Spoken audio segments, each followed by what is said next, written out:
박근혜 대통령이 연초 기자회견에서 경제혁신 3개년 계획을 만들겠다고 강조하였습니다. 3%대 중반까지 떨어진 잠재 성장률을 4% 이상으로 끌어올려서 재임 중에 국민소득 3만 달러를 달성하고 4만 달러 진입을 위한 토대를 닦겠다는 비전을 제시한 것입니다. 이제 중요한 것은 3개년 계획을 잘 만들고 철저하게 실천에 옮겨서 국민들이 체감하는 효과를 보여주는 것입니다. 우선 3개년 계획의 목표를 명확히 해야 합니다. 첫째, 3개년 계획은 산업구조 전환 계획이어야 합니다. 그 중심에는 서비스 산업이 있습니다. 지식집약적인 서비스 산업의 비중을 높여서 좋은 일자리를 만들면 내수가 확대되고 양극화도 완화됩니다. 우리는 과거 경제개발 5개년 계획을 통해서 제조업 중심으로의 산업구조 전환에 성공하였습니다.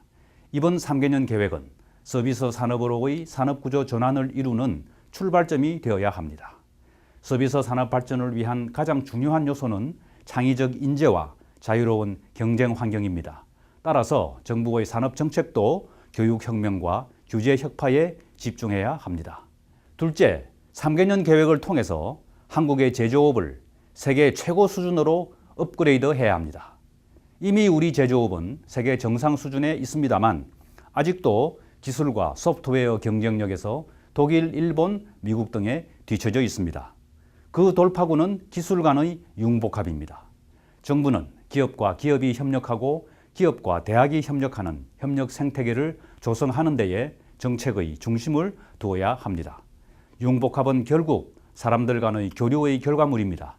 대학에서도 학과의 벽이 허물어지도록 유도해야 합니다. 다음으로는 3개년 계획과 구체적인 실천 계획 간의 관계를 분명히 정립해야 합니다.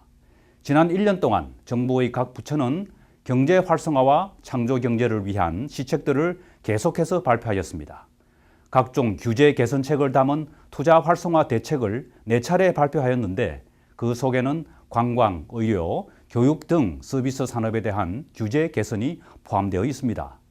그 이외에도 벤처 창업 대책, 고용률 70% 달성을 위한 로드맵, 창조경제 실현 계획이 발표되었고 공기업 정상화 대책도 작년 말에 발표되었습니다.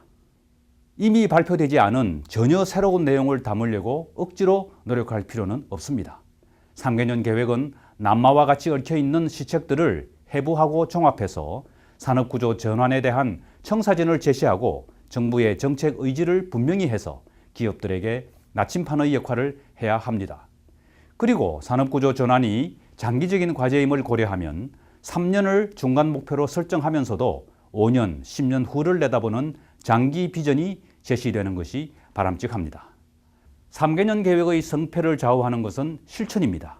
과거 경제개발 5개년 계획이 한강의 기적을 이루어낼 수 있었던 것은 철저한 실천 메커니즘을 확보하였기 때문이었습니다.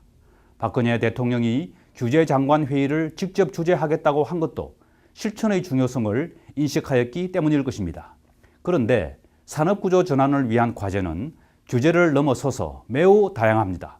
그러므로 동회의의 명칭과 기능을 확대하는 것이 요망된다고 하겠습니다.